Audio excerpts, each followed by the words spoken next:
Hi everyone, I'm Reading with Jack and today I'm here to talk about my top 5 books over 500 pages. These are very long books that are very intimidating and the kind of books that I procrastinate about reading.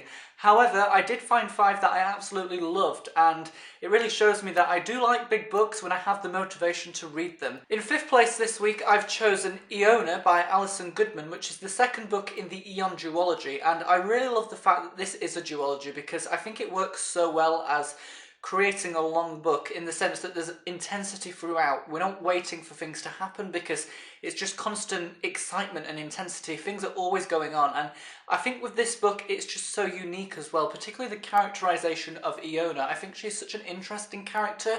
The fact that in the first book she had to disguise as a boy. There were definitely a lot of questions from the first book that I had in my head before reading this, and then when I read it I was just really happy and kind of relieved to find the answers.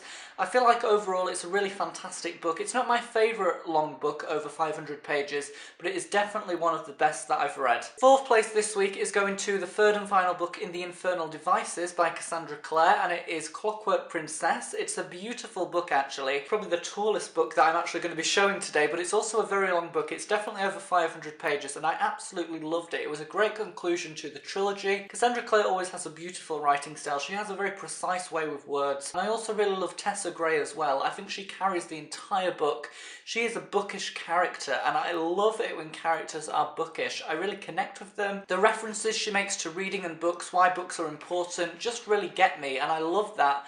I absolutely love the whole trilogy. For me, The Infernal Devices is better than The Mortal Instruments. I've always thought that, and I think this book definitely proves why. 3rd place is going to Battle Royale by Koushun Takami. This is a dystopia, and it's a very intense dystopia, which is why I loved it so much. It's about Japanese high school students being taken to this island where they have to fight to the death. Although I didn't really connect with the characters because there were so many to remember, the intensity really just blew me away. It was so intense. Stuff was always happening, and it was really unpredictable. I think it's a really fantastic book. It's probably the longest book that I'm showing today because it's actually over 600 pages, but it was definitely worth it nevertheless. It was a fast-paced, action-packed read. I'm going to give 2nd place this week to The Shadow of the Wind by Ruiz, Zafón, who is one of my favourite writers.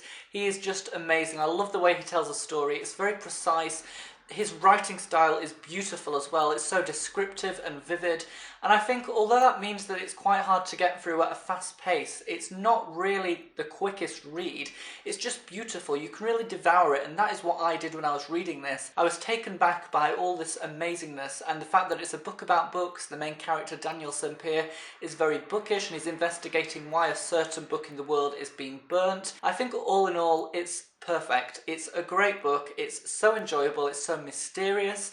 There's great mystery built up through the entire book, and I really think as a long book it works well. I think the mystery is allowed to flourish throughout the book, and I think that is definitely why it needs to be so long. And in 1st place this week it's going to a book that I have raved about since reading it earlier this year. It is a classic, probably my favourite classic. It is Jane Eyre by Charlotte Brontë. I love Jane Eyre as a character. She carries the book, a bit like Tessa Gray actually. She's quite bookish. It's kind of a theme, it's a recurring theme here. Every character that's bookish, every book about books that is long is amazing. So perhaps books about books that are very long are the most epic kind of books.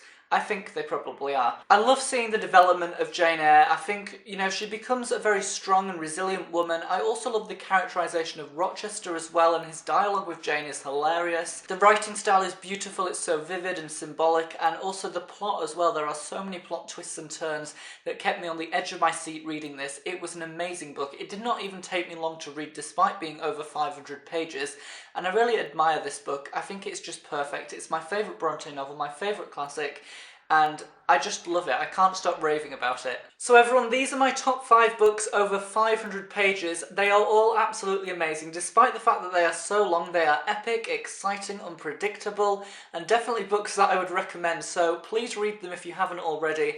And of course, if you have already read them, let me know what you think down below in the comments. Have you included them in your top 5 Wednesday video? Did they get an appearance, and why?